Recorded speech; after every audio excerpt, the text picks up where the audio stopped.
No, I'm not a writer. Okay.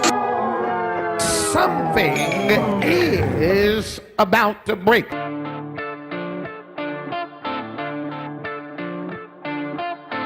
Hello, everybody. It's I'm recording this at 12:30 in the morning. My dog is super mad at me because she just wants to go to bed, and the whole family has been sick. Hence the very raspy, delicious voice I got going on here. We all got a little flu bug, man, coming off of Thanksgiving.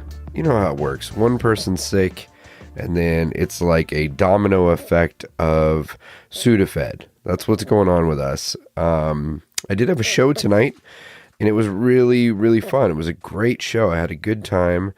And I've learned a little secret when you're sick and you got to perform, the whole show must go on thing. I've learned that you've got to time out your medicine, right? So you find whatever the most maximum strength dose is that will not kill you but will allow you to breathe and get on stage and function in front of people. You find out that dosage, and then you just remain miserable all day because you don't take the medicine. And then like an hour before the show, you just go crazy. Take whatever is allowed. Take the maximum amount that you can take, and you'll get through the show. And I did that, and it was awesome. And I feel pretty good. And now I get to talk with you guys about this amazing podcast we have coming up. This is a good one. Before we get into it, thank you to all the producers of the show. Who are the producers, you say? Well, those are fine folks like you and I who love this program. And say, you know what, I like it so much, I love that it's free, I'm going to kick in some dough to make sure that it remains a free thing.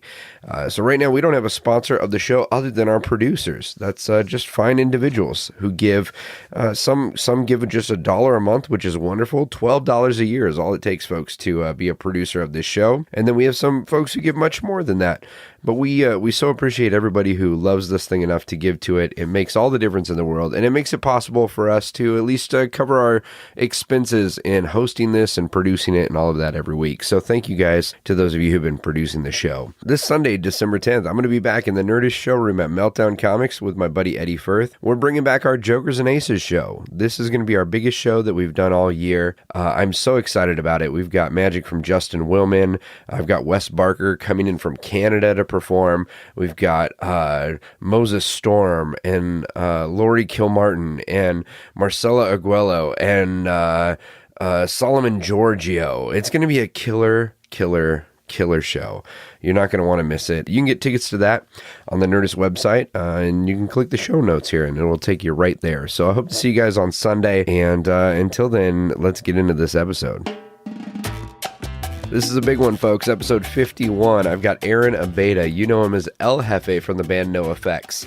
I talked to him about it on the podcast here, but their album, Punk and Drublick, was literally like the soundtrack to my high school years. And, it's really cool when you look up the people and then you get to meet them, and they're just really rad dudes. And for someone who has been in a punk rock band for over 20 years, and not just any punk rock band, but a band that really kind of molded and shaped what we know as punk music. He's such a down-to-earth, rad guy. And it was great to sit down and talk with him. We met at UCB in a class there. He's been taking improv. He does voiceover for TV. And he's just an incredible dude. We laugh a lot in this episode. There's so many funny stories. When you spend 20 years touring, you get a lot of great stories. And I'm so grateful that he was generous enough to share his time and his experience and just his wisdom. We get into it like we do with every episode. We get into the deep stuff, and so I know you're going to love it. Sit back, relax, enjoy episode 51 of the About to Break podcast with my new buddy, Aaron Abeyta. Well, hey everybody, welcome back to About to Break. I'm your host, Taylor Hughes, and this week I am joined by a buddy that I met through doing improv at UCB and didn't realize I had known him for years before that as El Jefe from the band NOFX. Ladies and gentlemen, it's Aaron Abeyta. Hey, how you doing? Man, we'll do high fives. That's like the point when you're doing the radio live and people are like, yeah, okay, yeah. Right. I've never had that moment, but You dumb it in. Right, we'll just drop it in. Oh man, we are here. This is where we met. We are at UCB right now. Yeah. UCB Sunset. This is where we met in improv class, right? Yeah, man. 401? 401, Man. which is still Improv's so funny to me because sometimes I feel like I got it, and the next week I'm like, I don't know anything. Yep, it happens all the time. I'm like, oh man, I so got a handle on this now. I totally got this down. Next scene, I'm like, oh, I get lost. Right. And you're doing a kind of a follow-up to 401, like a... Yeah, 415 with Billy Merritt right now.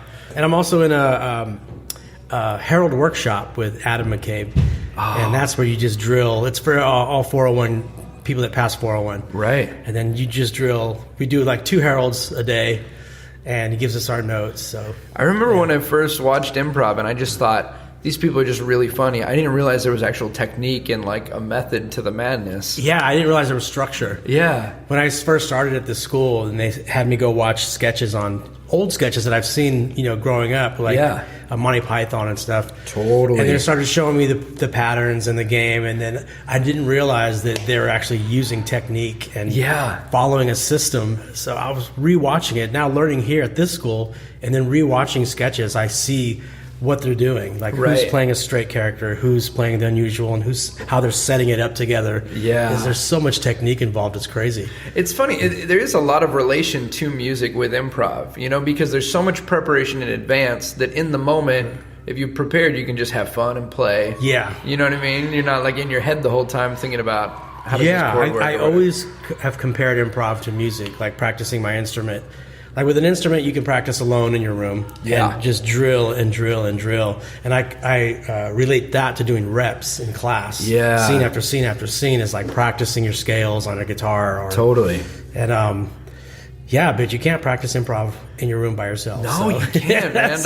It is one of those things where it's like, you see, I think it's more like extreme sports where you see guys doing like crazy flips on their dirt bike and stuff, and you go, how do you practice that? Like, at some point you just got to do it, and you're like, I'm gonna crash. And how did you get involved in improv? I mean, I know I went. I started at the Groundlings. A friend of mine took me to see a show at the Groundlings, and I'd never seen live improv before. And I was blown away, and it looked so easy to me because I'm a performer. I perform on stage, and I thought I could do that. They made it look so easy. Then I started classes at the Groundlings, and I realized how difficult it was, and like, oh my God, I feel so dumb right now, and like, hey, I can't pull this off. It's that first time you do it, and you're like, oh, this is a lot harder than it looked. Yeah, that's when I realized, like, oh my God, this is gnarly. Right. I gotta be totally honest with you, man. When we're doing class, I'm like, I know this guy. Like, this guy looks so familiar. And then I did the thing you do when you meet new folks, and you like kind of, Facebook or Google stalk them to see, like, how do I know this person? Yeah, who is this person? What movie? Holy crap, it's El Jefe. And then for like a couple weeks, I didn't say anything. I was totally fanboying, man, because like, I mean, I've worked a lot harder to look older than I am, but I'm 36. I'll be 37 next month. Oh, wow. So like Punk and Drublick was like the soundtrack to my like high school years. You know what I mean? Like, it's like, cool. So I was like, don't fanboy him. I had no idea. I didn't think anybody knew. I've been taking classes here for like 2 years. Every once in a while, one person will say, like, I know who you are, man. they say it on the down low, like, it's cool, man. They try to be cool. They just scream, hey, dude, I know who you are. Right. Oh, my gosh. Yeah, it's funny to not like, in entertainment, you start to meet people that you've admired or you've enjoyed their work, and then you meet them and it's like, oh, it's just normal folks like everybody else. Yeah, it's like you're in a class. I've met people in classes that are on television shows. Totally. I have no idea. Yeah. Then I'll be watching TV like, hey, I took a class with that girl. Right. You're like, oh, wow, that's so weird. Yeah, Ellie is an interesting kind of melting pot with that. Have you always been in LA? Born and raised down here? No, I grew up in Sacramento, and I lived in Humboldt County for maybe 10, 15 years. And then I met my wife. She lived in Santa Clarita, so I moved to Santa Clarita. Yeah. And now I've been living there about 11 years now. So I've been driving back and forth from Hollywood to Santa Clarita, back and forth, like 3-4 times a week. Yeah. How long does it take you to get out here? Maybe 30 minutes. Yeah, it's not bad. Yeah, it's not too bad. I'm like 30 miles the other direction. I'm way out in Upland, so like out near like Pomona, Claremont, that area. So I'm used to the drive. I guess it's the same distance. This is a good midway point to meet. I know, meet in the middle, man. And you went to, I was looking at you went to Berkeley, right? No, that's somebody made that Wikipedia and it's wrong. Is it really? Yeah, I never went to Berkeley, and I get that all the time. Do you? Everyone's like, like, who made that? That's because I was like, dude, how in the world they go to Berkeley and then become like the most influential punk band ever? Like, yeah, I didn't go. That's funny because I did not go to Berkeley. I went to Sacramento City College, junior college, and I took every music class that they had to offer there. Yeah, and then went to LACC and took a few more classes, and then I got offered. Well, I had to audition to get into NOFX. Yeah. So I knew the drummer because we used to all live in this punk rock house in Hollywood. Okay. There's just a bunch of gutter, crusty punks, and everyone knew each other, in that scene. And then, the band I was with, he went solo, the singer. Yeah. That was Mark Curry. He got a big record deal with Virgin Records. And then the drummer says, hey, you want to come audition? I'm like, all right, I got nothing else going on. Yeah. And I auditioned and got in and started touring, and I couldn't finish college because I started touring and making money, and I was like, well, this is what I wanted to do anyway. Yeah, man, I totally get that. It's like a thing of like, oh, I'm going to school so that hopefully one day I could do this. Yeah. But I could do it right now. I could do it right now and just stop school. Yeah. Yeah, I wonder how many people don't do the thing because they're trying to get educated, get the degree. It'd be funny. They spend 2 more years and they get the degree, and then they're like, okay, I'm ready. Oh, but the opportunity just left. Right. Oh, totally, man. Dude, I got a business degree and I'm a magician full time. So it's wild, man. So you auditioned to get in the band. What was that like? Were you were already in the punk scene before that, or? Yeah, I was hanging out at a house on Fountain in Hollywood. I don't know what the cross street was. It's now a daycare. It's a pink house on Fountain by June Street, maybe 2 more blocks east of June Street. Yeah. And that's now a daycare, but that was like a party punk rock house. You're like, I hope they really clean the carpets. Yeah, it was bad. There was like a couple of pit bulls in there pooping and peeing and oh my gosh, vomit and bong water, and it was beer everywhere. It was disgusting. And the drummer says, the drummer hung out there a lot. We call him Smelly.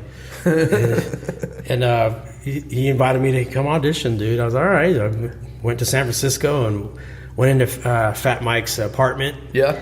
And it was funny because the way he auditioned to people was like no amp, just the guitar on my couch, so I can hear exactly what you're playing. Oh, he just wants to hear you playing off the strings, huh? A lot of people hide behind distortion and effects, and they crank up their amp, and you can't really hear it when they're making mistakes. Yeah. This way, you hear everything. You have no amp. Yeah. You got to play right. And you probably, very rarely as a guitarist would even do that. So that had to be a weird vibe, right? It was weird for me, but I was like, I could play. I know I could play. I've been practicing forever and taking music classes. I was a trained musician, so I played in front of him, and he was just like, wow.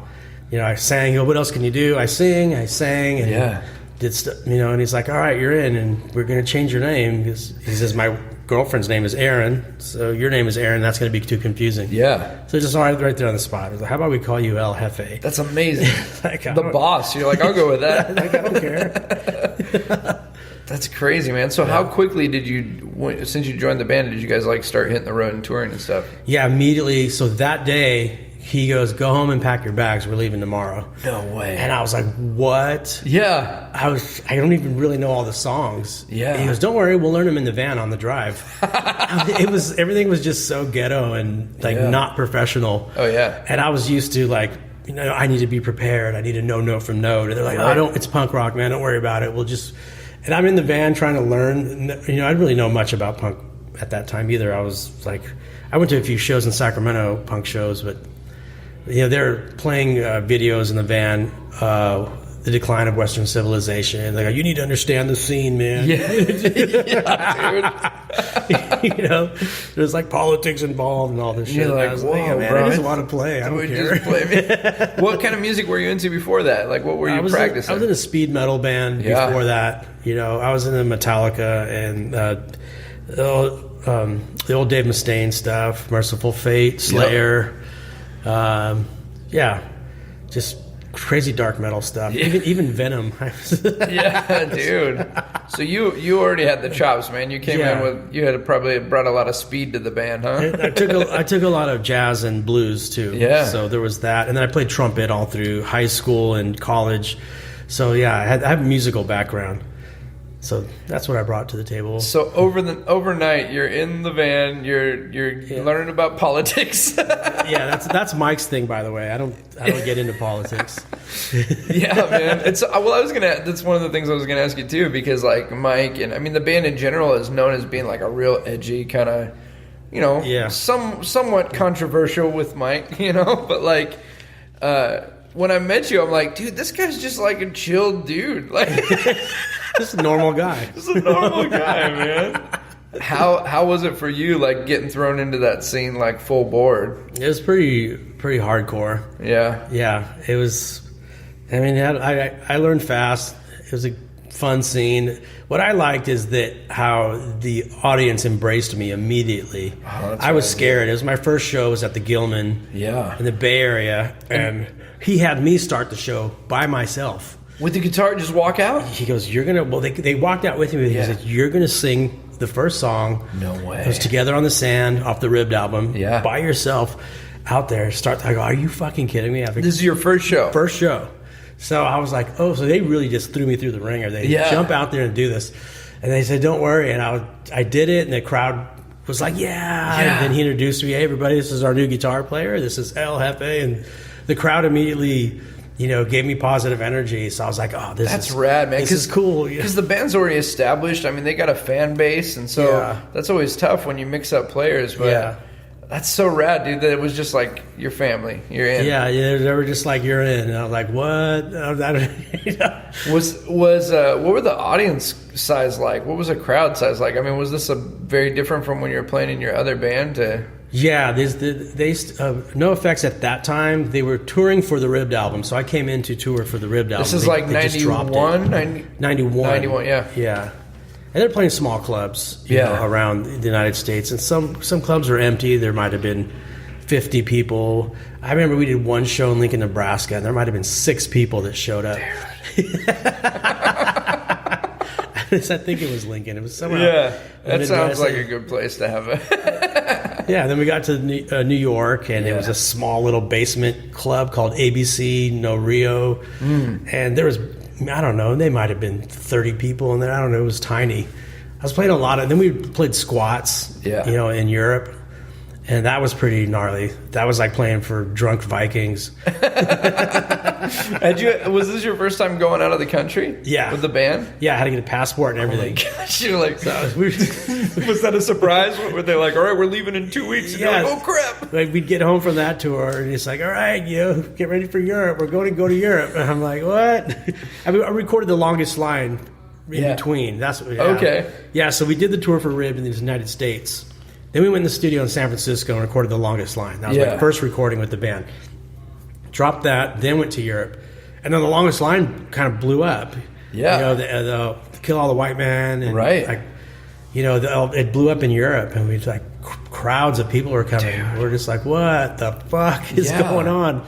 When you guys are traveling, so like you're playing songs that the guys have written, and then are you writing during that time? You're writing the Longest Line? Is that how like on the road you write? Or Mike writes writes the song, so he's always writing on the road or wherever, And he comes and he's like, hey, here's what I got, and then you guys just add something, add stuff onto it. Add trumpet to this, or sing here, throw a solo there. You guys have stayed pretty much independent, right? Like, yep, the whole time. That's unbelievable. We've had MTV approach us when the scene was blowing up. Yeah, Nirvana just broke.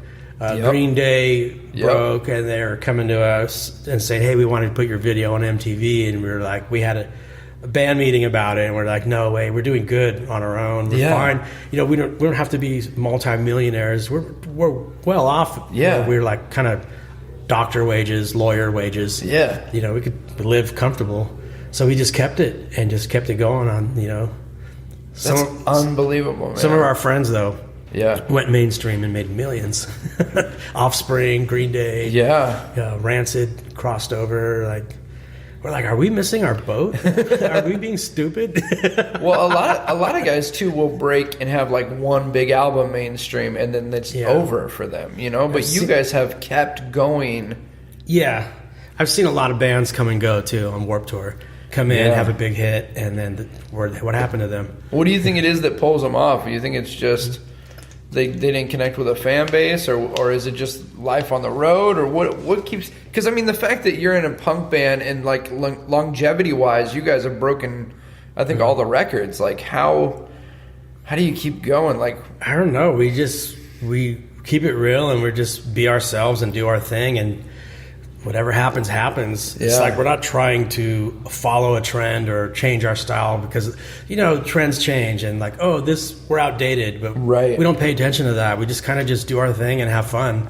Have fun doing it. I guess if we're having fun, the audience is having fun, and it's just kind of a party scene. Do you guys have like rules you live by? Like, is there any like you have like family moments where you're like, all right, guys, we got to talk about this stuff, or how do you deal with drama in the band? We've had lots of drama, dude. Lots of drug drama, and we've had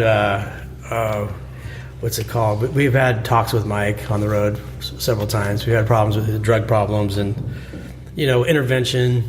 We've been through it all. Yeah, that's crazy. What's the dynamic like with other bands when you're like coming to play shows and stuff? Does everyone kind of know each other? I mean, like, yeah, you know what? All the bands we play with are all our friends. We kind of, we've been doing Warped Tour forever with so many of these guys, like Bad Religion and Less Than Jake and all the Fat bands too. We're friends with everybody. We all just like one family. That's rad, man. Yeah, we tour together and just like, hey, what's up? Hey, you want to go get a burger? Let's have a beer. yeah, totally, man. You're in the band, and the band's going good. When did you first start doing improv stuff? Is this more just recently? Like, I started improv about 3 years ago. Yeah. And like I said, I started at the Groundlings, and it's so funny. I thought, you know what? I'm a performer. I'm used to getting up in front of 60,000 people. Right. Writing festivals in Europe. I go, I got this. Not knowing anything. And I go to audition. You have to audition to get in Groundlings. For Groundlings. For class 1, right? The first class. For basic. Yeah. To get in their core program. Yeah. So I said, I'm going to go audition. Yeah. I go, what do I got to lose? And there's like people in there with degrees in theater and shit. Or they've studied for 6 years at another school. Right. And they're coming to Groundlings, the big, the Mecca. Yeah. Yeah. And I had no idea. I'm just dumb, like, Yeah. And the teacher's like, all right, let's do some exercises. Everybody look at each other in the eyes. I'm like, whoa, this is really uncomfortable. Right, I'm like, totally. I'm like, and I like, let's do a scene. And I was the first one. Aaron, get up here, and brought another girl up. All right, you guys, here's your word suggestion. Yeah. Do a scene, and I just fucking lobbed. Like, I was like, whoa. I go, wait a minute, I could do this. Yeah. Give me another chance. So they gave me one more chance. All right, one more try. Yeah. And he goes, I need you to give me more energy or whatever. And I was like, oh my God, this is hard. It's so weird to be a performer. I mean, full-time performer, doing it for years, and then you step into a different environment that's even somewhat related. Yeah. Like for me, I've always been a solo performer. So to come into improv where it's like, you're going to trust everybody and you're all working together. It totally messes with your mind. You're like, I don't even know what's going on anymore. I don't know what to say, how to react. Right. You're in your head. They're giving you some lines and you're like, I think I'm going to do this next. And then you didn't even listen what they gave you. So I didn't get in that. They said, we suggest you take the workshops. Yeah. Workshop A, which is open for the public. Yeah. You go, this section of the school is for real actors, professional actors, it says on it. I go, I didn't know. Is that what it says? It says, this curriculum is for the professional actor. Well, that's funny they even, because it's like, if this is the first class, how do you audition? Like, if you've never even done it? You know what I mean? Like, how do you know what to do? Well, you're supposed to have training. Had some experience. Got it. Okay. I've studied improv in college something. Right. I have no idea. I started at Workshop A, I did that, and then I went into Workshop B. And towards the end of Workshop B, I said, you know what? I feel a little more comfortable now. I think I understand how this works. So I'm going to audition. I auditioned, I got into school with all the pro actors. And I was like, oh my God, I did it. I got in. Right. So I did basic, intermediate, and then Matt Besser contacted me through my label. Okay, yeah. My wife runs a label called Cybertracks. He writes in and he says, "Hey, I see on your thing here, your social media, you're into improv." Because I put improv on my thing. Okay, yeah. Why don't you come over here and check out? And I'm like, "Oh, hell Dude, yeah." that's rad. Dude, like, he's such a music fan, man, Besser. Yeah, he's a musician. Yeah. Yeah. Oh, that's incredible. So he reached out to you? That's how you got He invited me over. Dude, that's incredible. And I come over to this school, and I'm like, it's so different. You're learning something totally different. And I still got lost in this school. Mm-hmm. I aced 101, got into 201, and didn't pass because I was like, oh my God, now I'm really in my head. The game, and there's so much more thinking going on. And it's a very different model than Groundlings, right? Yeah. Or Second City. I mean, everyone's got kind of their own take on it. Yeah, a lot of people ask me too, like, well, what's the difference? I go, which school is better? Well, it's not a matter of better. You're learning something totally different at that school than you are here. It's like a different language. Yeah. That's wild. So Besser reaches out, you come over here, you start taking classes. And I start meeting people, making friends, and I met a lot of the teachers. Now I'm friends and actually hang out outside of school. That's so cool. And have beers with these people. It's actually like, oh, this feels more home to me. This is more like a punk rock comedy school. Yeah, it is, man. A little less polish on the chrome, That's rad, man. So, and you've done, I think our class show, our 401 show was ending, and you were doing ASCAT that night, right? Right, I Dude, did. What was that like? You did the guest monologist? Yeah, well, I did it when I was in 101. I did it. He said, "Hey, come be the guest." I don't know what I'm doing. Yeah. He's like, "You don't have to know what you're doing, man. Just tell some stories." Do you remember the first story you told, or one of the ones that you told at ASCAT that? Yeah, the very first one. Oh, I think the very first one I told was about my friend Jordan. He's a drummer for Strung Out. So I told the story to the audience about when he shit himself on stage. During the show? Yeah, that was my story. Then they have to do improv off of that. Dude, that has been my worst nightmare for like 20 years. It's like, what do you do if you shit your pants on stage? It's funny because he had eaten two big, what are those sandwiches with peppers? Oh, like a Philly cheesesteak. Like a Philly cheesesteak. Yeah, Philly cheesesteak Oh, pepper. He ate one, and then he's like, I think I'm going to eat another, and ate two. No! Then he goes on stage, and I'm playing, and he's yelling, hurry up! We got to get through the set! And he's yelling at the singer. And then the tempo goes up by 20. He's on the last song, too. He's like, hurry up! And he's trying to get through that last song, and then just blows through. He's wearing shorts, so he gets up and hops off to the rolling down his leg. That was so embarrassing. That's fantastic. He calls me too when it's all said and done. He fucking texts me. He said, "Oh, dude, I just shit myself on stage." I'm like, oh my God. There's something about the best part of it is the waddle off afterward. Yeah. Like, he told me the whole story. I was like, oh my God, I gotta make a sketch out of that. Oh my goodness. When I played I was always into music and bands and stuff, and I never played sports except for I played football my freshman year. Yeah. And we had this guy on the team who had like an iron gut, man. He was the center, and he could eat anything and be totally fine. Well, one day something didn't settle right, and the quarterback, QB, puts his hands right there to catch the ball. And he's getting ready to hike it. He's got his hands right there. Oh. And he thought he was going to be funny and like fart on the guy. And he farted and just shat everywhere. Oh, God. He's wearing white practice pants. It's just everywhere. Oh. He's just waddling. I don't know why that's never not funny. But that's a fear, man. Like you're on stage and something happens and you can't keep playing. Have you ever had anything happen where you just like out of commission on stage? No, I think we've all been through that. If you've been touring for 20 years, I'm pretty sure every musician has been in that situation. Oh, yeah. Where they're like, oh, it's time to go on. Ooh, something doesn't feel right. Oh, dude. Yeah, I carry Imodium with me. I don't. Right? I don't fuck around. You're in front of that many people. You're traveling. You're eating at weird places in different cities. Weird hours. Yeah, you're eating. Yeah. You go to the restaurant and like they have the health code number. That number changes at 3:00 in the morning, bro. Yeah. That guy doesn't care about anyone or anything. Yeah.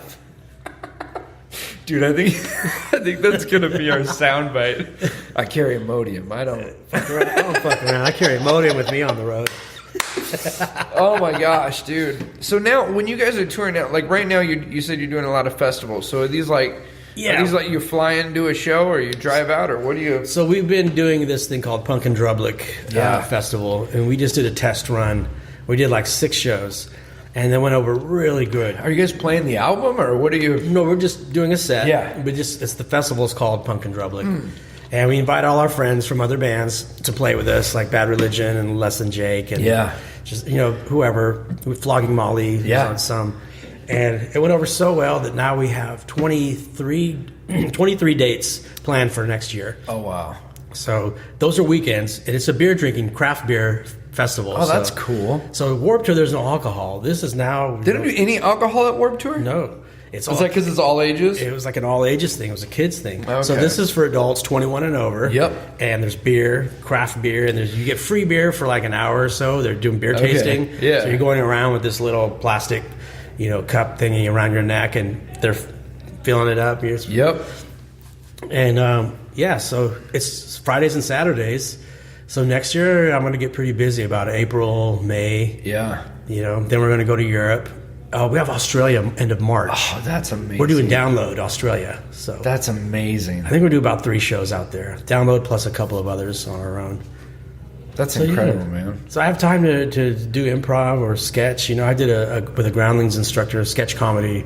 I haven't done any sketch. Did you like it? Yeah, it was a lot of fun. Okay. Yeah, you have to write your own sketch, And you write 5 throughout the class. Okay. Then you pick your favorite one and, perform it in front of an audience. Oh, that's cool. Yeah. So, that was fun. That was awesome, Guy Stevenson taught that class. It's so fun, man. LA, it seems like there's just so many classes and venues and opportunities with improv right now. It's amazing. Yeah, it's everywhere. It's kind of having its heyday. I've seen that everywhere. I mean, you could just drive down Sunset and you'll see theaters with a sign, improv. Yeah.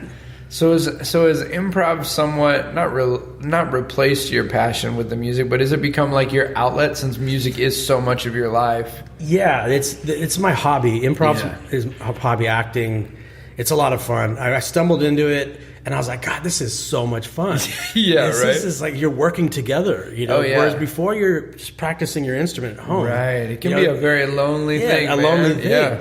Well, this is a group involved, the group game, and everyone's working together and listening and creating on the spot. It's like writing sketch on the fly. I have a lot of fun, so I keep doing it because I enjoy it. That's very cool. And it's cool, too, now, at least now with like the touring and stuff, it's not as like, I know when you're first starting out with a band, it's just like aggressive, right? Like how different is it now than it was when you first joined the band as far as the touring schedule and stuff? When I first joined the band, it was very busy. We were touring nonstop. Yeah. There was no way I could do anything else but the band. Yeah. So we were just one tour into the next, and then into the studio, and then practicing songs, writing, and dropping another album, and then hitting the road. Yeah. And it just went on and on and on. And I was like, fuck, we need a break, man. Yeah. That's when you start getting, agitated and like at each other.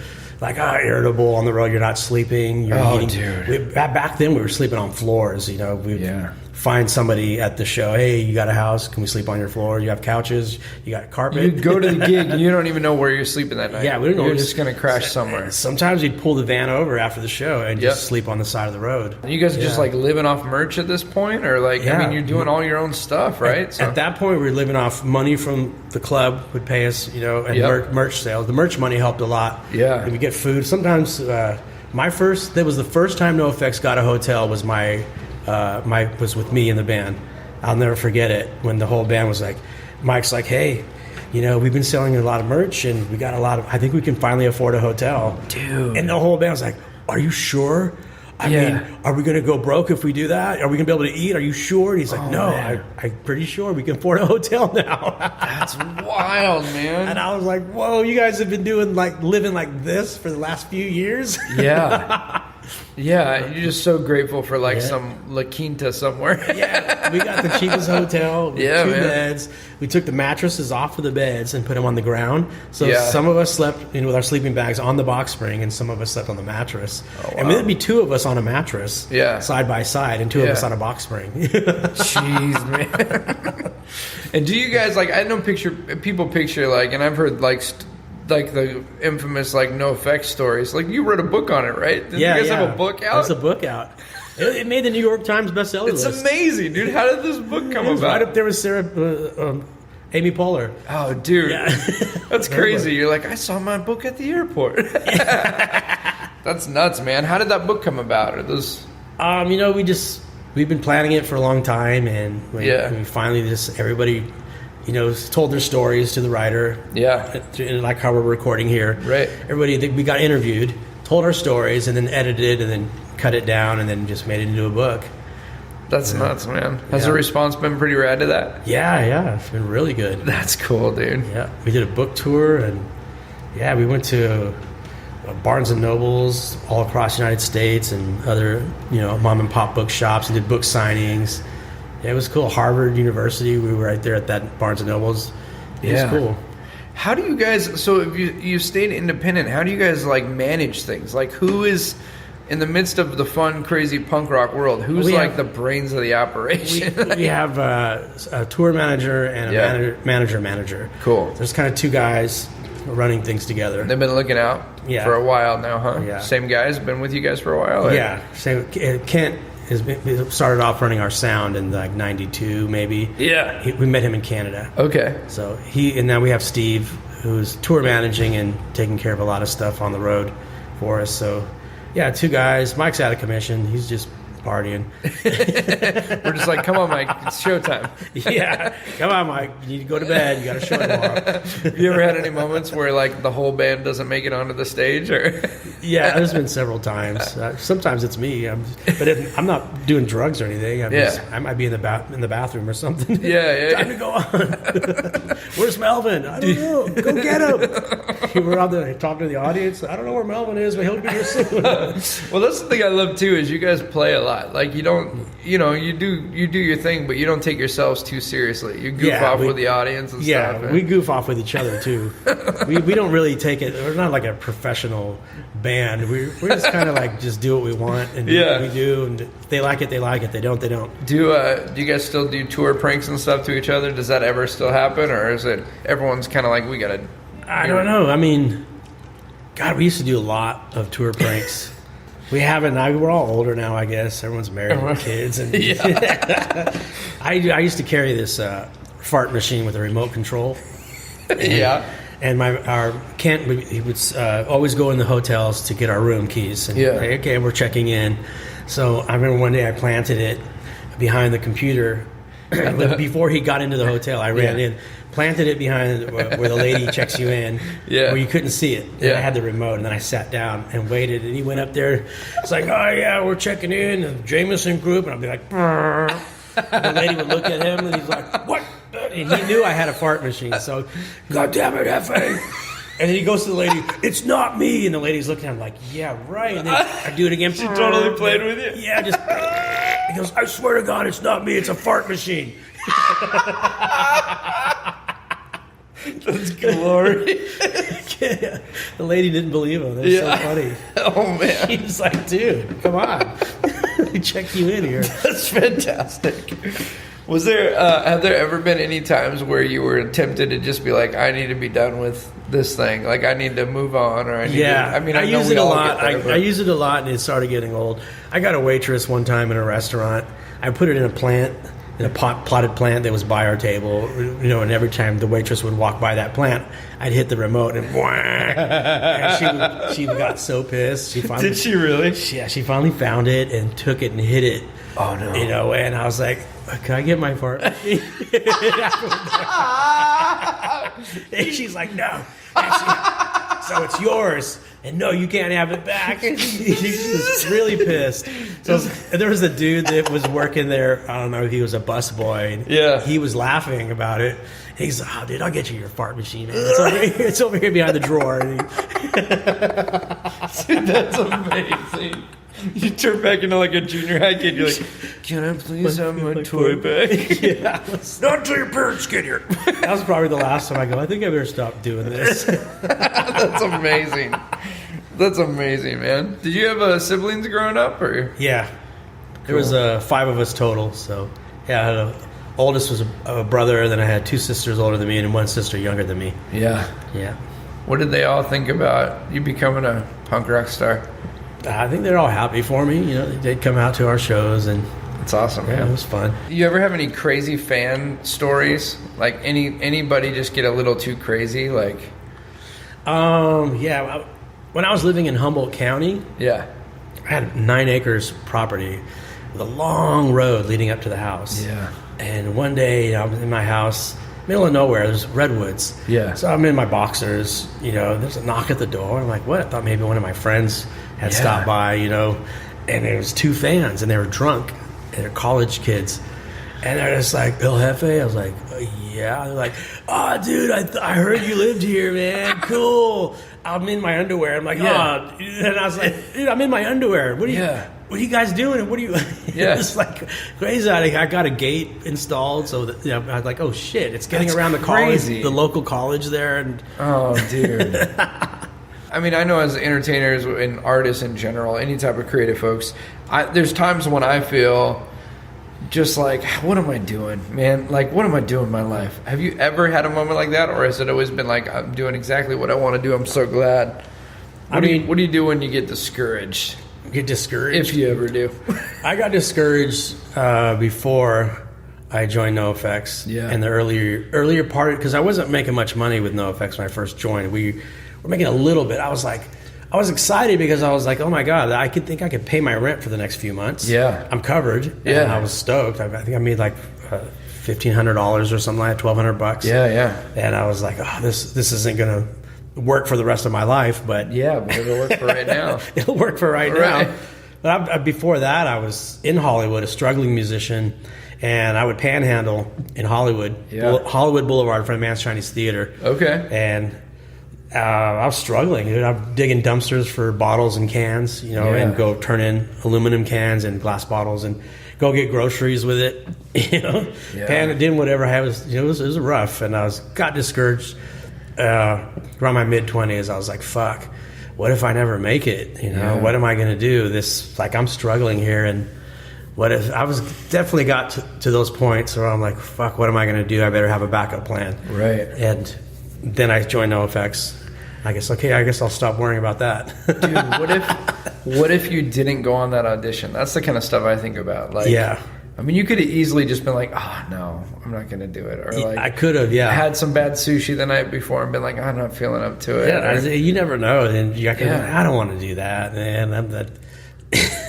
That's crazy, man. Like that's the thing too that I think so often in LA. It's like you have all these things that don't click, and then one of them becomes the thing that's like, Yeah.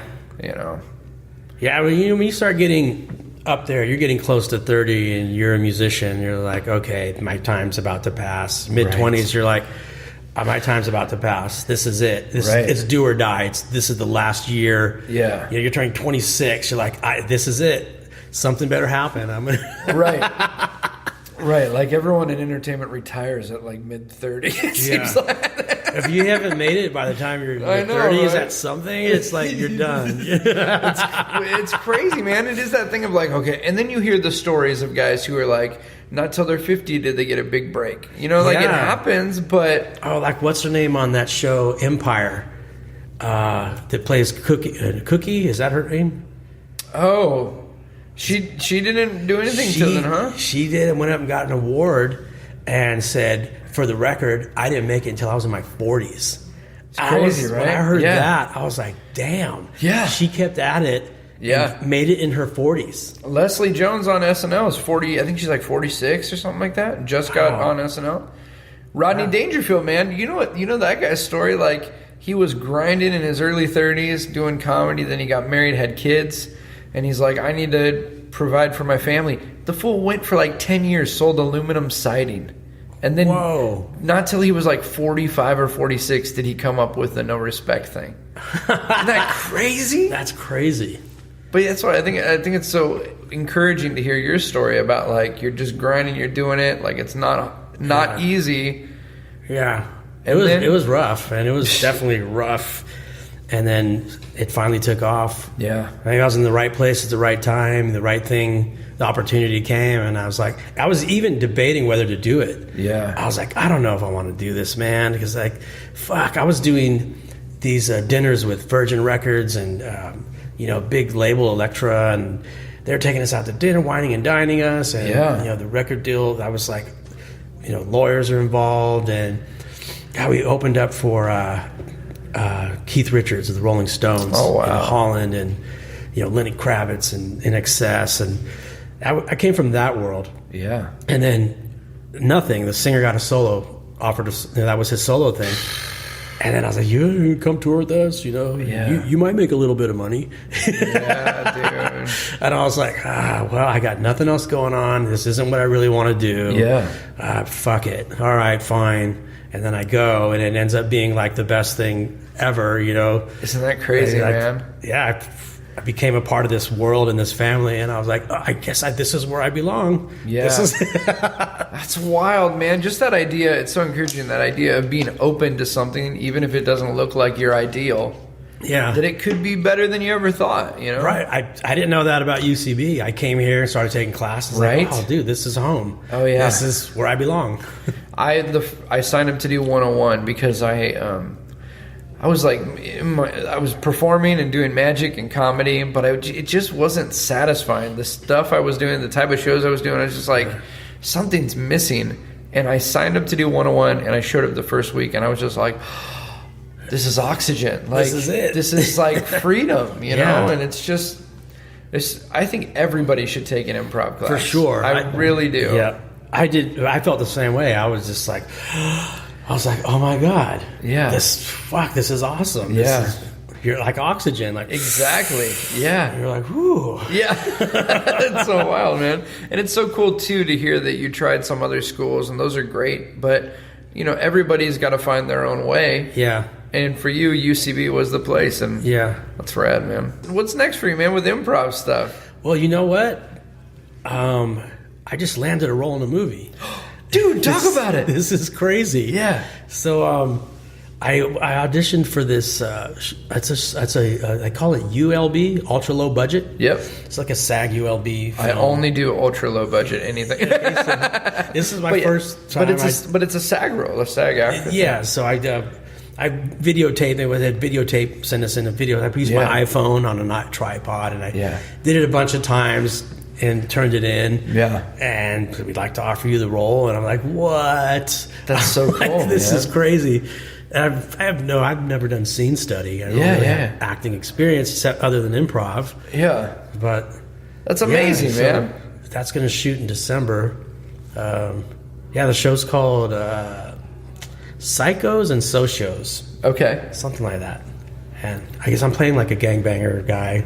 Yeah. The script looks real fun. First time, I'm a little nervous. I don't know what I'm doing. It'll be great, man. So fun, too. Yeah. I love too your attitude of just like, I'm gonna go do it. Like, sure, why not? That's what do you got to lose, right? What do you got to lose? That's how I stepped into this. I went to the Groundlings, like, fuck it, what do I got to lose? All right, I didn't pass, but I'll start taking these workshops, and then I got in, and it just leads to it.